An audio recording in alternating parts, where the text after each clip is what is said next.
So, good morning, everyone. My name's Jesse Hildebrand, and welcome to another exciting edition of Exploring by the Seat of Your Pants. For those who don't know, Exploring by the Seat of Your Pants is all about bringing conservation, adventure, and science into classrooms around the world. Today, we're joined by four classes from across North America. I'm going to give them a chance to do a big shout out. So, first, we've got Mrs. DeWer's class from Taylorville, Illinois. We're here, they're not in yet. They're not in yet, but she's here. That's good. We've got a teacher that's excited. Awesome. We've got Mrs. Restiga's class from Smooth Rock Falls, Ontario. Awesome. We've got Mrs. Lynch's class from Douglas, Ontario.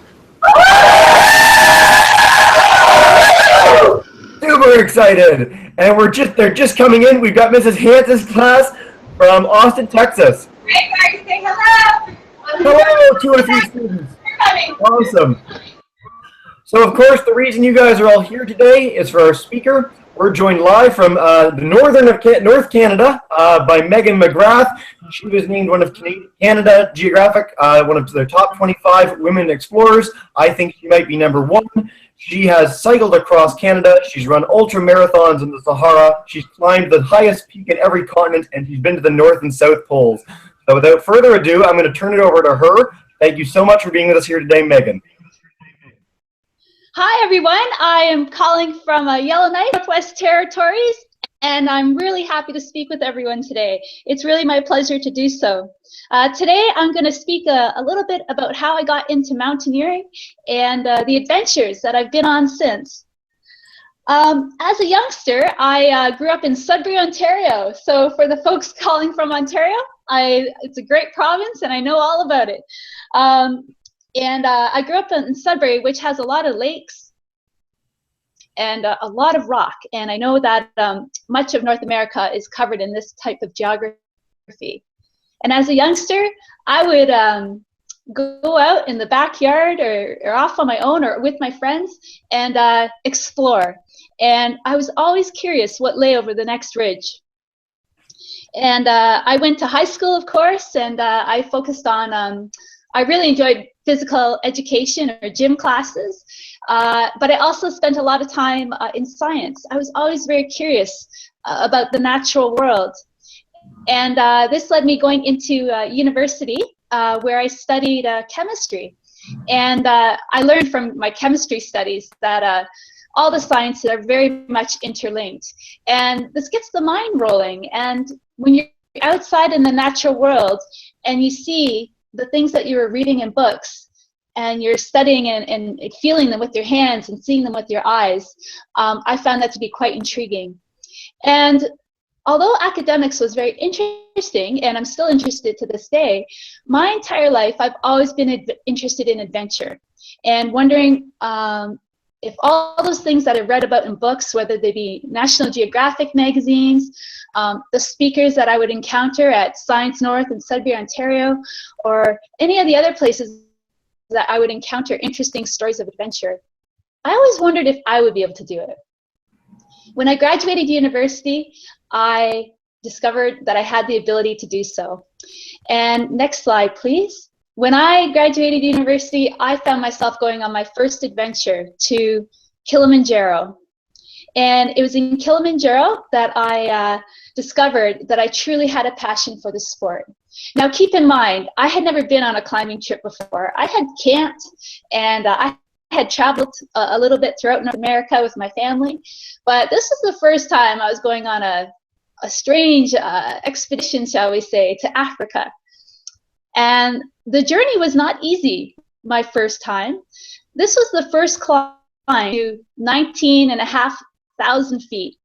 And that's kind of the region where you're going to start to feel the impact of altitude. Your head may feel dizzy, your belly may be a bit queasy, you kind of feel like separated from your body in some cases if you're not hydrating well.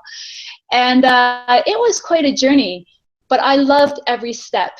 And even though every step was quite a challenge because, to be honest, I had messed up my water system, a rookie mistake for sure, I pressed forward with each and every step. And I found myself on the summit of Kilimanjaro in 2002. And once I was on top, I realized that I had found the sport that really connected with me. It required me to be physically fit, and most importantly, it required me to push myself from inside. There was no reason to be on the top of that mountain, but I found like that was the whole point. At any time, I could turn around, but it was from within and from my own heart that I wanted to reach the summit, and so I did. And I vowed to myself when I was on the top of that mountain that I would continue to pursue mountaineering because it brought me so much happiness. Next slide, please. And it was from this experience that I found myself going on a whole bunch of other expeditions. I found myself, but I found myself going to South America, to Russia, to North America's highest mountain, Mount McKinley. In fact, I found myself going to the highest peaks on many of the continents. And at one point, when I was in Antarctica, someone pulled me aside and said, "Hey, Megan, do you realize what you've done?" And I go, "No, what have I done?" I'm always getting in trouble. So for me, I was really wondering what I had done wrong.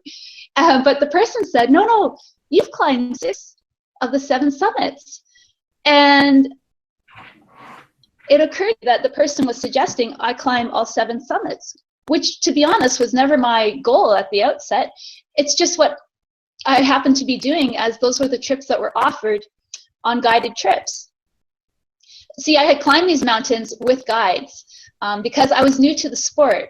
And if you're new to any sport, I find it's really helpful to have coaches and instructors and people to teach you the skills and techniques of the sport, the way to manage the logistics of the sport, and also, very importantly, good instructors and guides to help you with the ethics and the morals of the sport. When you want to be a mountain climber, not only, of course, do you want to get to the summit, that's kind of the point of climbing, but you also want to learn to enjoy the journey. You want to enjoy working with the other climbers. You want to enjoy working with the local communities in which you're climbing. And of course, you want to respect the environment. You're always working in teams in mountaineering, and so you have to have that good fit with your teammates. There's so many aspects to mountaineering that I really enjoyed. And when this person had pulled me aside and said I had climbed 6 of the 7 summits, and I only had 1 left to go, I realized it was time that maybe I test myself kind of like an exam or a test and see if I had learned all the skills that I had set out to learn. And my next mountain was, next slide please. Next mountain I was going to attempt to climb was the highest mountain in the world, called Mount Everest. Now Mount Everest sits at about 8848 meters, or just over 29,000 feet. And at the highest mountain in the world, you're definitely feeling the effects of altitude. Next slide, please. This I climbed quite a long time ago, but being a mountain, it doesn't change too much. I set out on my journey from North America, Ottawa, Ontario, actually, and I flew all the way to Kathmandu in Nepal. And when I got to Kathmandu, I spent a couple days settling in, making sure I had all my gear prepared, and just kind of catching my breath, to be honest. And I found myself on a plane a couple days later, off to a place called Lukla. And Lukla is where everything really begins when you endeavor to climb up the Khumbu Valley. At the head of the Khumbu Valley is Mount Everest. So you start kind of midway up the Khumbu Valley, and you're going to be hiking for about 10, 13 days or so to Everest Base Camp. But like I say, the journey starts in Lukla. And next slide, please. And as you make your way along the trails, it's quite stunning. It's very beautiful. The wildlife is fairly not terribly exciting or varied, but you'll run into a number of yaks. There's lots of birds, and there's chickens. There's lots of chickens on the trail because you're walking through all kinds of little villages. Beyond that, the floor is quite stunning. There are wild orchids as you make your way along the trail, and there's little farms as well. There's rhododendrons, which is a beautiful flower as well. And it's just a stunning walk as you make your way up the valley. The temperature is quite lovely. Next slide, please. The temperatures are quite lovely when you're walking in April, May timeframe. The mornings may be a little bit cool, and the days are generally pretty sunny, perfect trekking weather as you ascend the Khumbu Valley.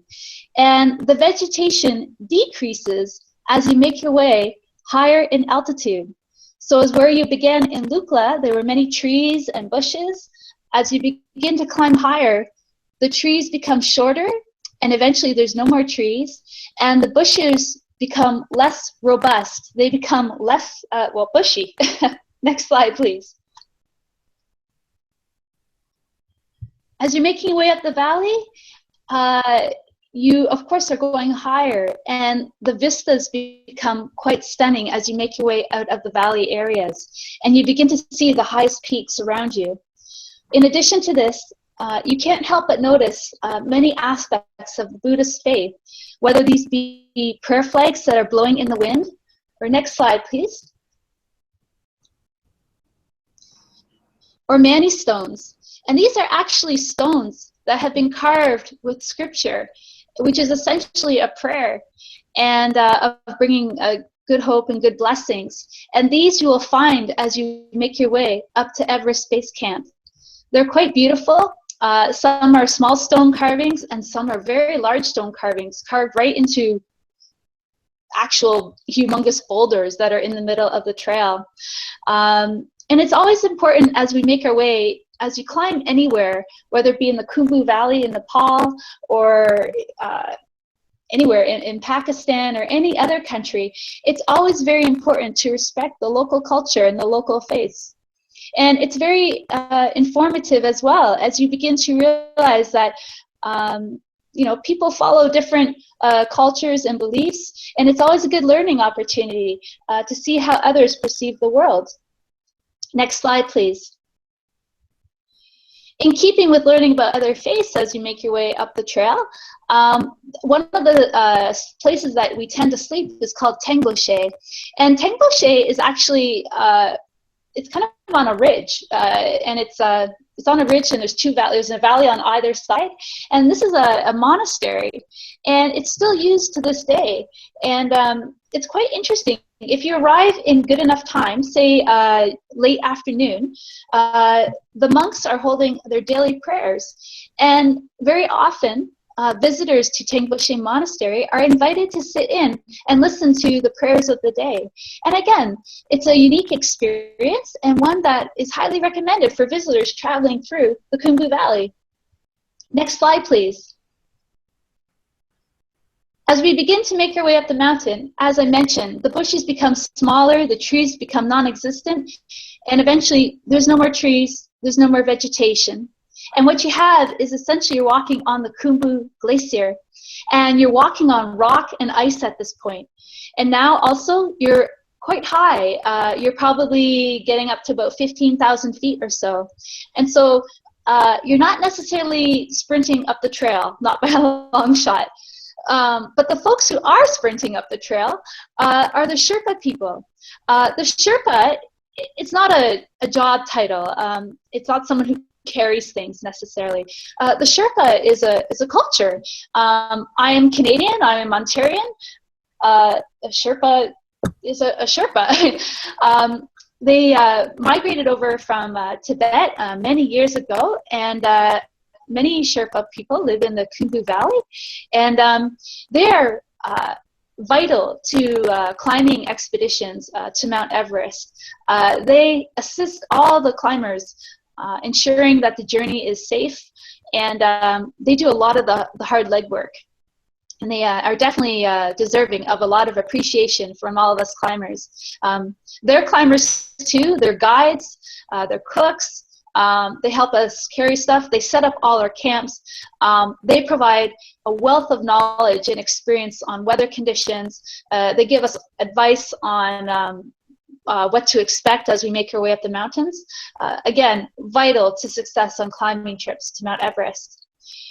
In this photo, for example, we have one of the fellas. I can only assume, I'm kind of guessing, but an important role that the Sherpas help us climbers with is they are the icefall doctors.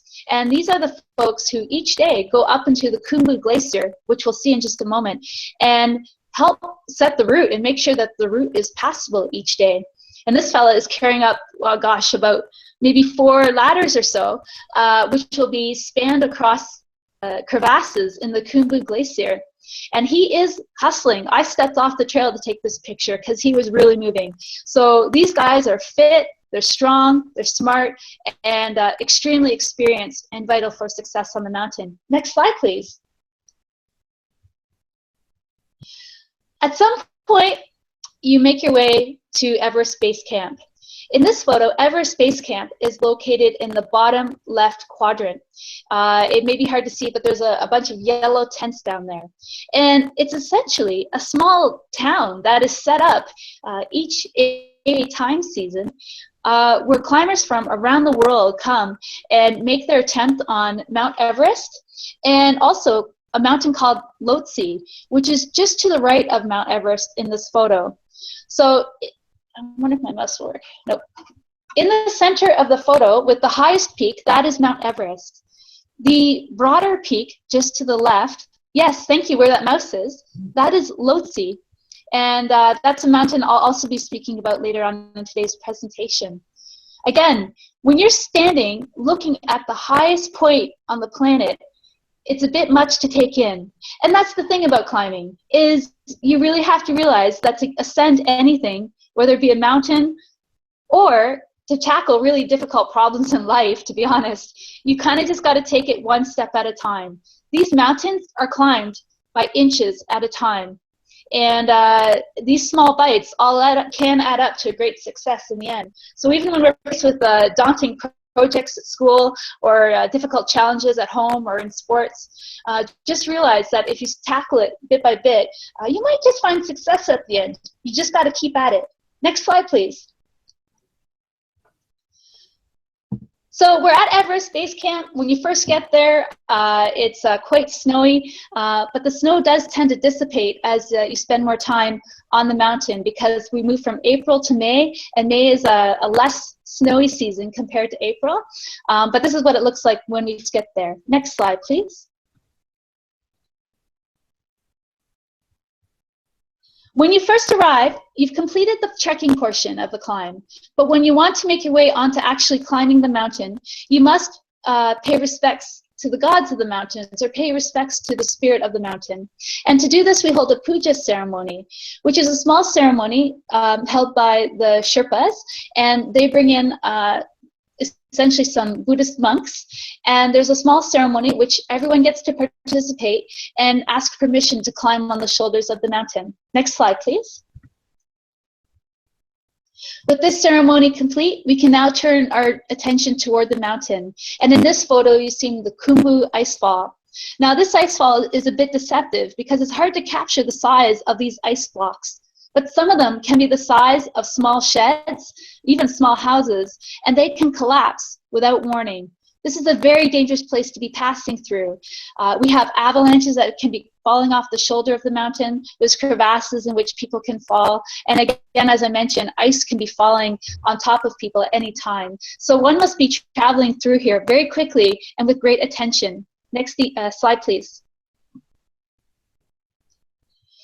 In order to ensure that we're ready, we'd like to run a few practice drills. But here you can essentially get the idea of what it's like to be walking over the crevasses using ladders. Next slide, please. I quite enjoy going through the Khumbu icefall because in a lot of ways it's like an obstacle course. It's a very dangerous obstacle course. Again, you must be very attentive. But you're climbing, you're using ropes, you're using ladders, you're hopping over slits in the ice.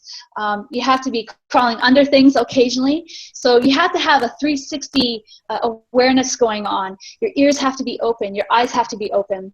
And you just have to have your spidey sense pretty much tingling all the time, being aware of any feel or weird sounds in the ice. Next slide, please. When you make your way through the Khumbu Icefall, you then find your way at Camp 1. Camp 1 is pretty high up the mountain. You do feel the altitude a little bit.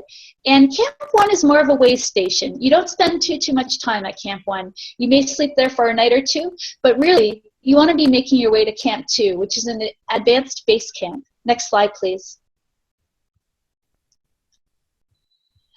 Here I am looking, in this image, I am looking at Lhotse, and I'm looking up the western Khum. And in the forefront of the picture, of course, is the tents, and in the middle ground of the picture are large crevasses. In fact, these crevasses are so large, you have to walk entirely around them. In some cases, you walk down into them, walk across the bottom, and walk up the next side.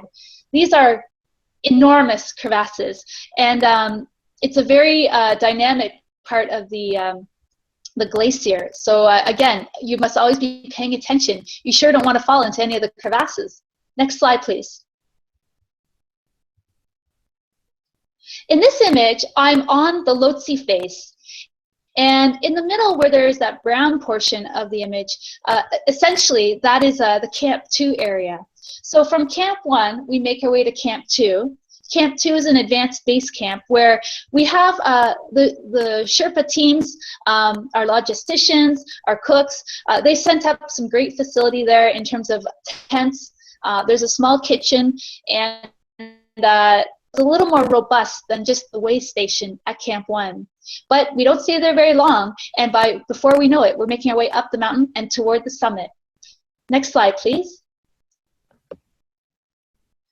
From Camp 3, which is on the middle of the Lhotse face, we make our way to Camp 4. And this is an image of Camp 4. And for folks who've read excellent books such as Into Thin Air or The Climb, they refer often to Camp 4. And this is in the death zone.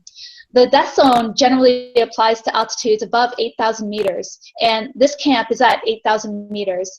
And it is an austere place. Aside from the tents, which you can see, there's oxygen tanks buried in the snow.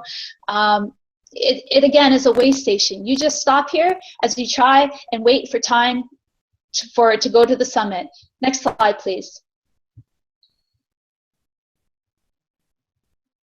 When you're at Camp 4, you can see much of the route. And in this image, the high point is actually not the summit of Mount Everest. That is a summit called the South Summit, and it's just short of the actual summit, which lay behind the South Summit in this image. But in this picture, you can pretty much see the route of the climb. And I don't have ability to control the mouse, but basically, if you go up, yes, actually it's pretty close. Pretty close, we'll say that's it. That is generally actually the route. It's a little bit more off to the right and up the ridge a bit, but that's generally the area. And you're doing this late at night. Next slide, please. We arrive at Camp 4, I think perhaps around noontime, and we kind of rest and wait and kind of get our mindset about what lay ahead. We've looked at the route. We know intellectually, we know what lay ahead, but you have to get your heart and you got to get that strength of mind in for the challenge. It's only going to end a few ways, and you really hope that it ends with success. So we leave the Camp 4 at approximately, I believe we left around 8 or 10 o'clock at night. Next slide, please.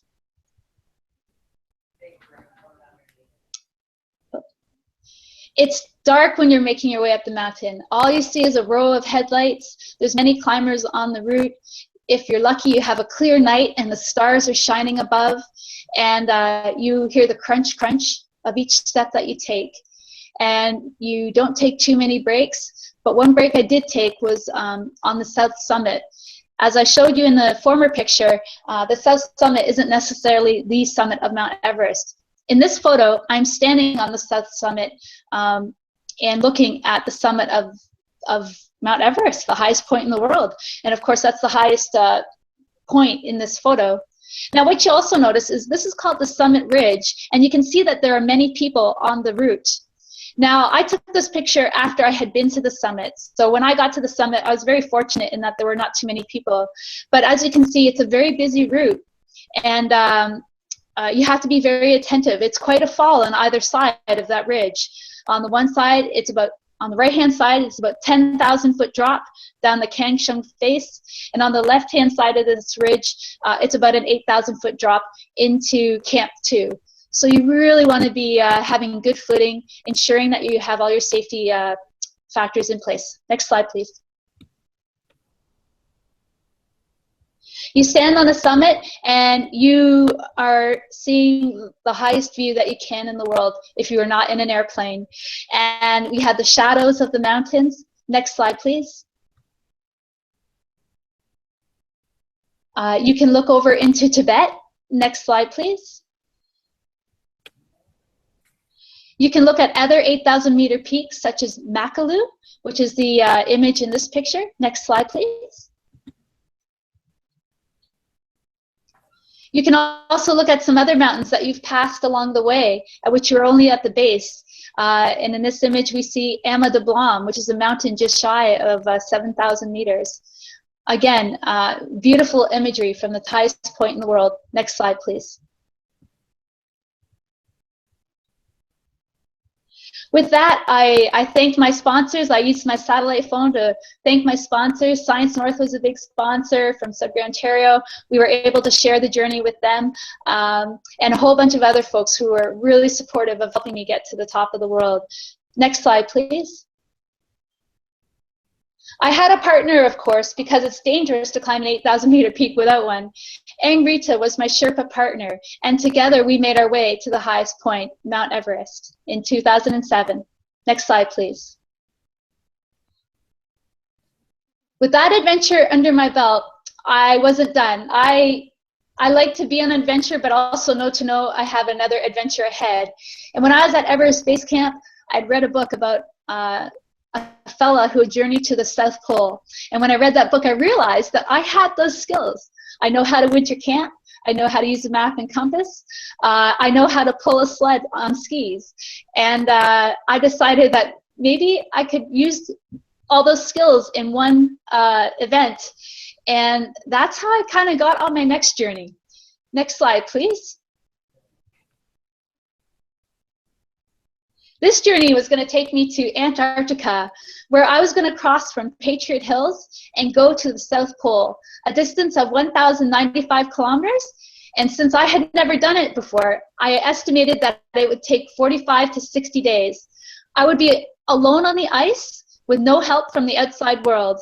That means no food drops, no advice from the outside world. It was up to me. If something went wrong, I would have to fix it. Next slide, please. This journey begins in Chile. I flew from Ottawa, Ontario, down to a place called Punta Arenas, Chile, which is a former really shipping town, shall we say. It's a really great community. It's very active, and it really gives you a flavor of Chilean culture. Next slide, please. Of course, we're not there to just stay in Chile. We have to move onward south. And so I went to, at the time, the base camp was called Patriot Hills. And I used a wonderful logistics company called Antarctic Logistics and Expeditions. And it's with this company that you fly to Antarctica. And you're not flying just to the coast. You're flying inland of Antarctica. And these are very special flights. And they have a base camp, again, called Patriot Hills at the time. And you set up for, it could be a few hours or a couple of days, but then you must begin your journey. Next slide, please. And I flew from Patriot Hills to the start point of my expedition, and I set up my tent, and I took a rest because I had prepared for this trip for 2 years. I had to seek sponsorship because it was a very costly trip.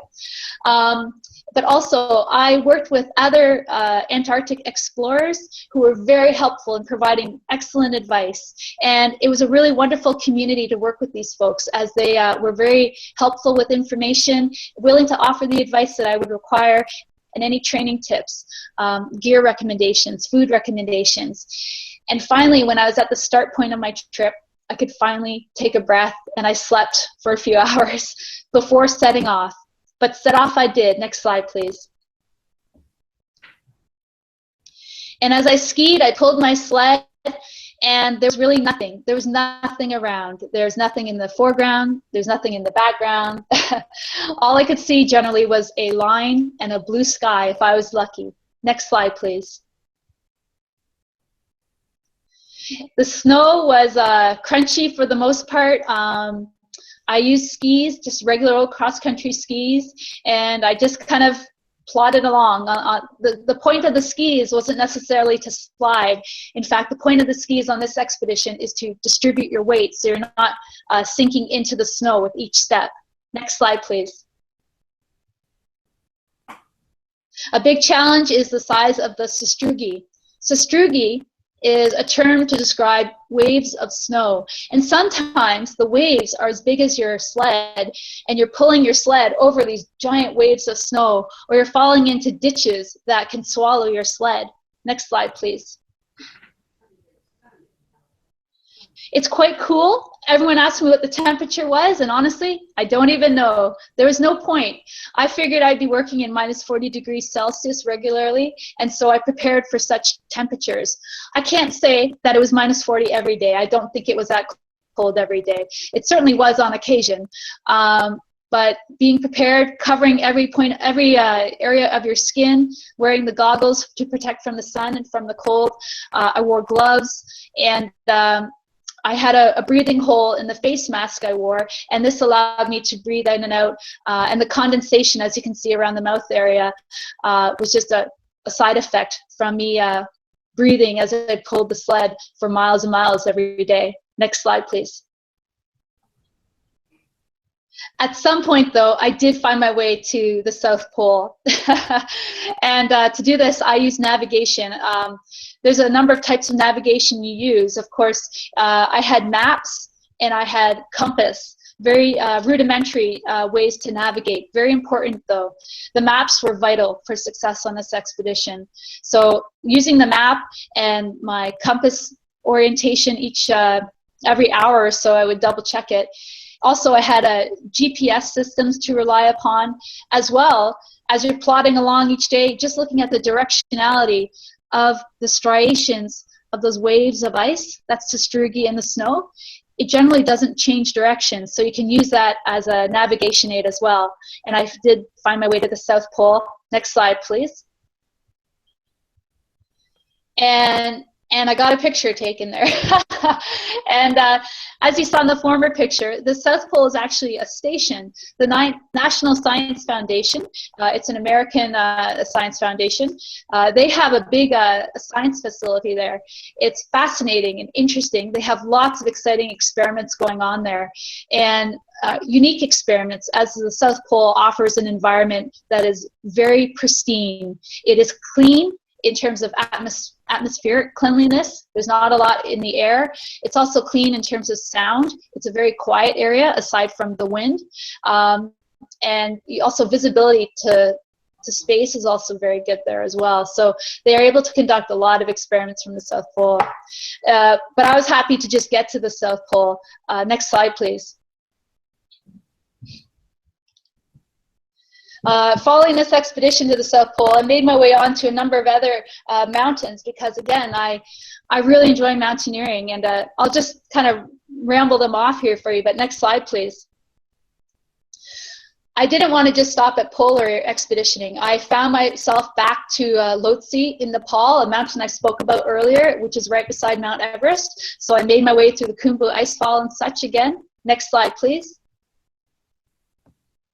I've been to Pakistan, which is a beautiful country. The geography there is gorgeous. The people are beautiful people, amazing people, generous, good of heart.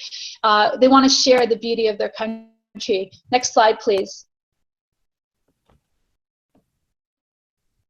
We start off for many expeditions to Pakistan in a town called Skardu, and as you can see, you have your huts, you've got some lovely trees, there's a great sense of community here in Skardu, and that's the biggest town that we start from. Next slide, please.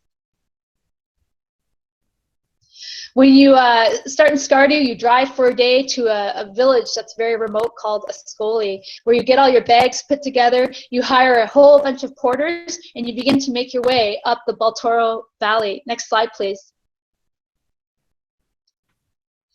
You're crossing over interesting bridges, roiling water with rivers that are quite swollen. Next slide, please. You're making your way day after day up a valley that is very much unlike the Everest Base Camp trek. There are no villages, there are no tea houses, you're camping each night, but you have these really wonderful porters who are helping you carry all the gear you're going to need for your climbing adventure, and you're all traveling as a giant pack up this valley. Next slide, please. You see a little bit of vegetation, and then you end up living on a glacier for the next couple of months with no with no vegetation, so just rock and ice is underneath your feet. Next slide, please. I've attempted to climb Broad Peak. We were climbing this mountain, and we were not successful, believe it or not, because the temperature skyrocketed, and it was quite hot, and we were not anticipating such temperatures. We got a little bit sick from the heat, actually, so we decided to, if we were not 100%, we decided to not go for the summit. So our group of climbers, we turned around out of safety. Next slide, please. After that, a very small portion of that climbing group, we made our way to K2, and K2 is an extremely mountain, second highest mountain in the world, and the best climb K2.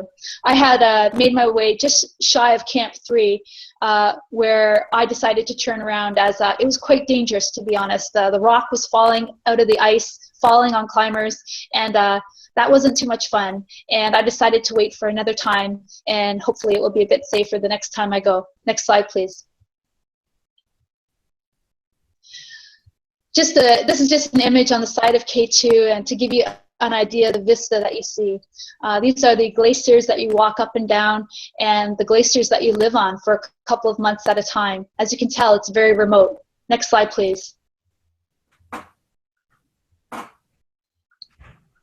This is just an image to give you perspective of the kind of terrain that you're climbing on, and to emphasize that you really do need to have the skill and expertise to be climbing on this mountain. Next slide, please. After that, I headed to a mountain called Cho Oyu in Tibet, or China. Beautiful mountain, really fun go. And this particular year, there was a high avalanche danger, and a lot of the big teams turned around. I thought I would give it a shot, but even when I got up to the high camp, I realized that the avalanche danger was a bit too high for my safety, and I decided to turn around. Next slide, please. I had a couple of days left in one of my trips, and I decided I could either go home early or I could try to climb another mountain. I found myself going up the Khumbu Valley yet again and climbing on Ama de Blanc. I tried this in 2010. It wasn't successful at the time because the route wasn't even in yet. It was just too early. I kind of knew that ahead of time, but again, it was either that or go home and sit on the couch. So I spent the time in the mountains. But it was a very good recce. I went back a year later and went to climb Ama de Blanc, a beautiful mountain in the Khumbu Valley. Next slide, please.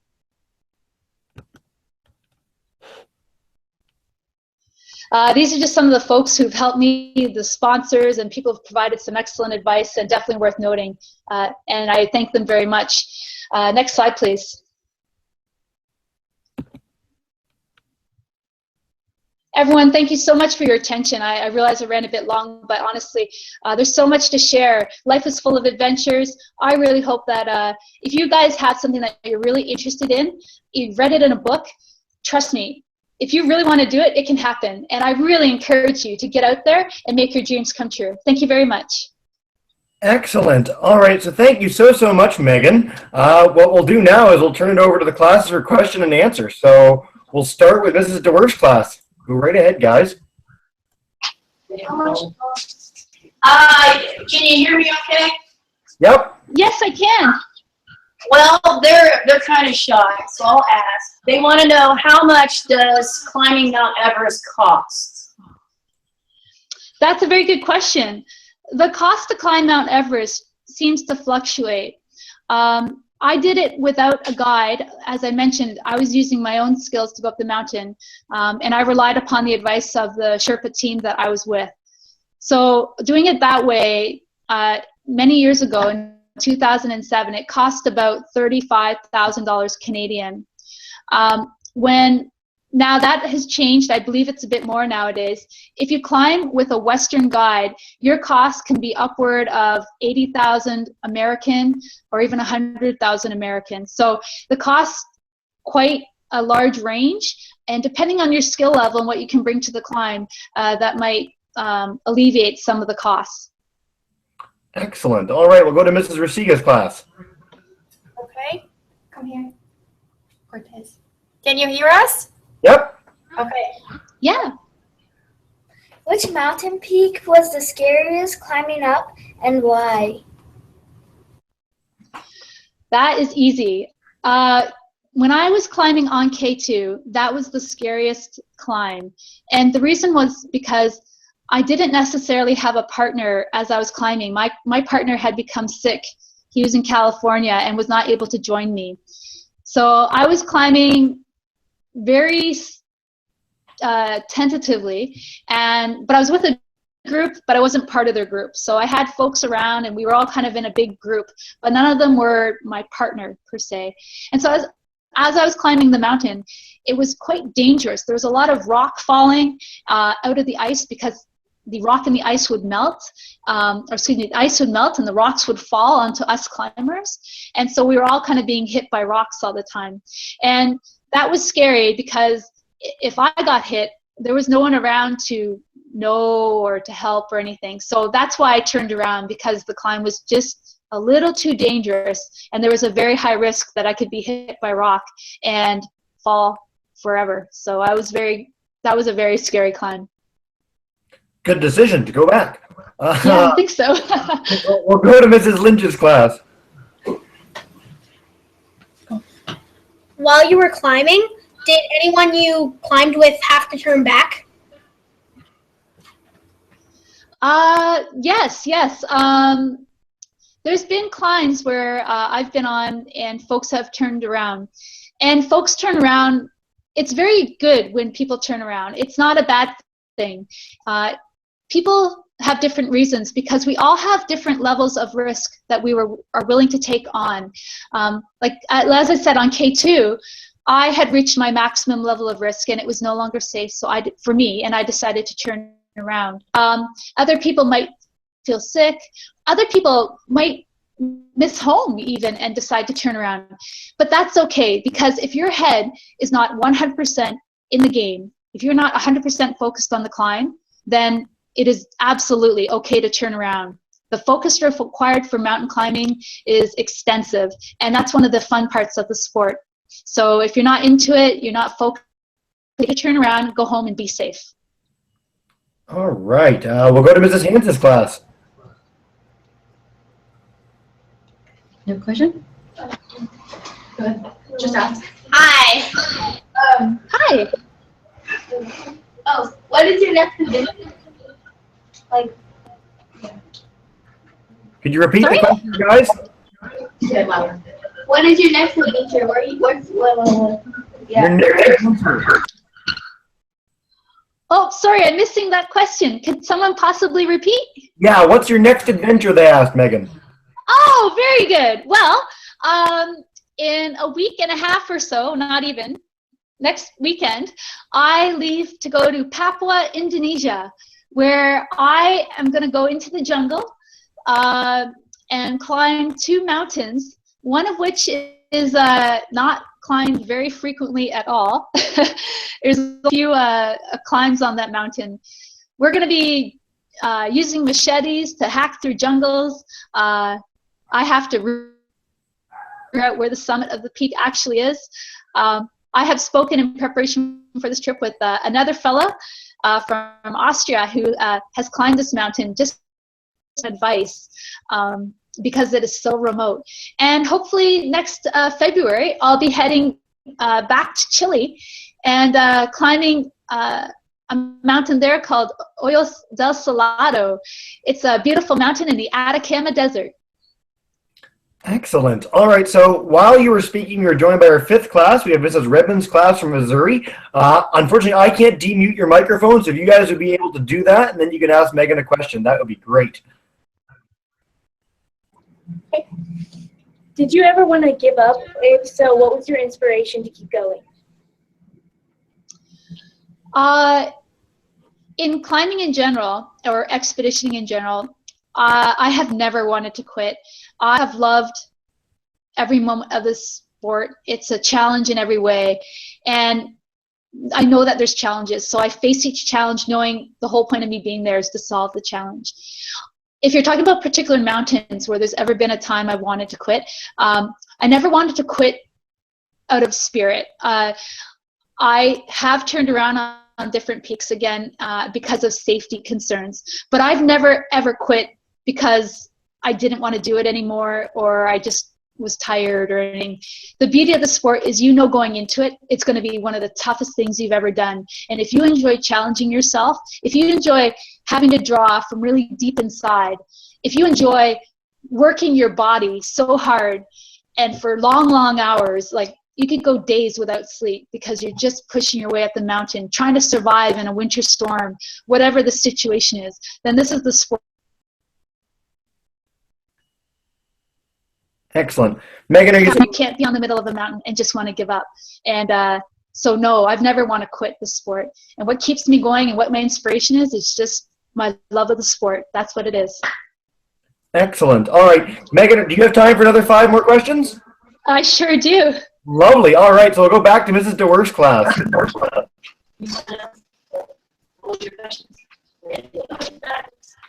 Okay, so the question is, have you had anybody who was like passed away on a mountain, left on a mountain, anybody that died climbing a mountain? Sorry, what was that question? On any expeditions, whether it was yours or maybe someone else's expedition that you knew, did anybody ever have a serious injury like death on one of these trips? Okay, I missed a lot of what you're asking. Okay. Jesse, is there any way you could help transcribe the question? Oh, sorry, I was muted. So the question was, has anyone ever had a serious injury on any one of your expeditions? Has anyone ever died? Has there been any bad problems on trips you've been on? Yes.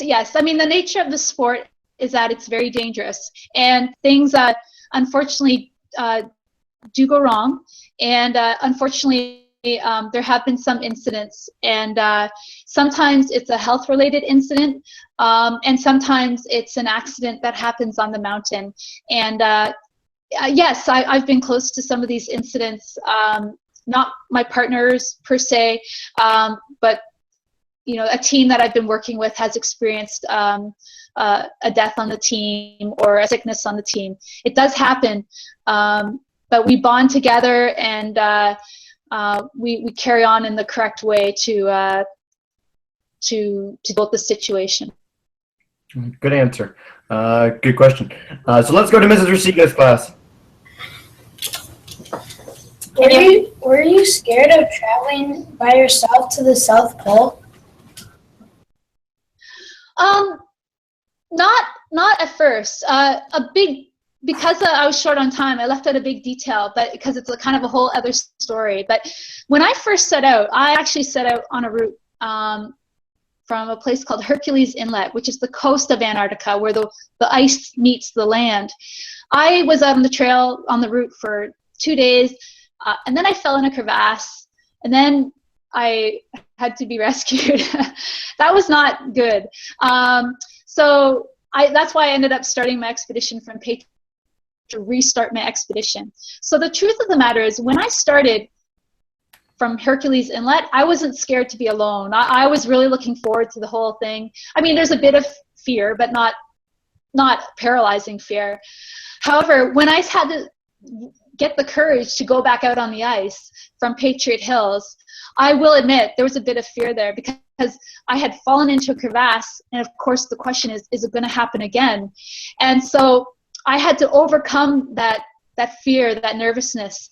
And I managed to do so just because it was just about, that was part of the journey for me. It was getting over that fear, getting a grip on everything, and being confident again and moving forward and moving my way to the South Pole. Even though I had experienced something really scary, it was up to me to fix my mindset and to be courageous and to move forward with intelligence, though, of course. You know, I didn't just blindly plod along. I had my awareness about me all the time.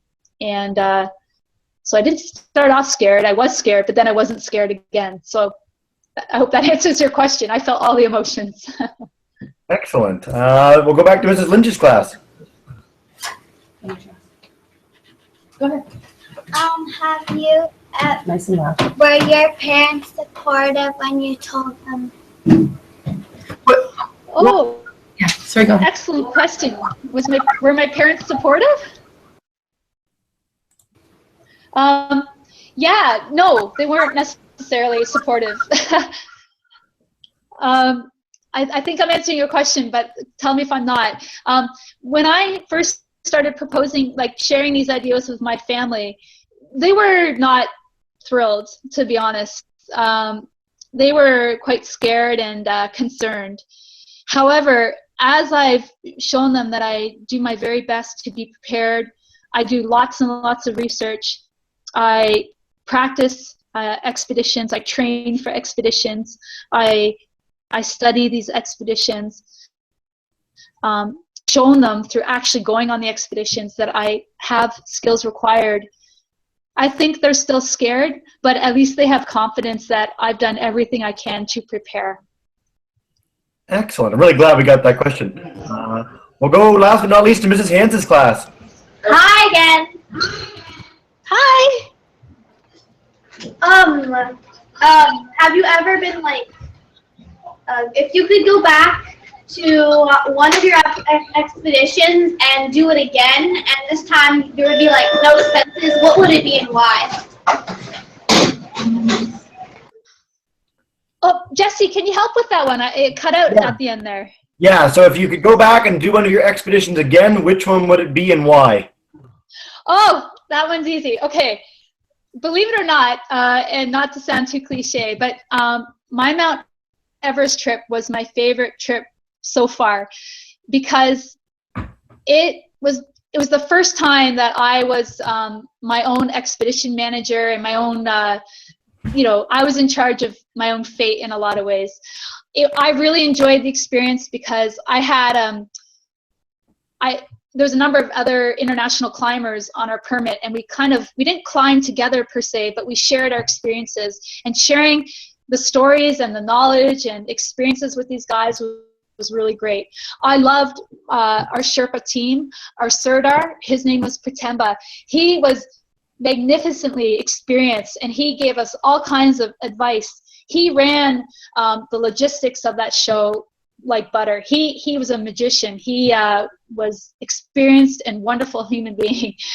And then the expedition itself was quite successful, and it rolled in all kinds of emotions. It had happiness, sadness, fear, great emotions were behind that experience, and a lot of great experiences were behind that experience, and I would love to do that kind of trip again. Excellent. All right, so I know that some of the classes have to go to lunch. We could go on all day. What we do at the end of every hangout is let the classes say a big thank you to you. So if you guys want to say thank you to Megan, go right ahead. Thank you. Thank you. Thank you, Well, Megan. thank you, everybody. That's been great. Thank you so very much. All right, we hope to have you all exploring by the seat of your pants again soon. To Megan, thanks so much for being with us here today. It's meant a lot, and good luck on your expedition soon. Thank you very much. Have a nice day, guys.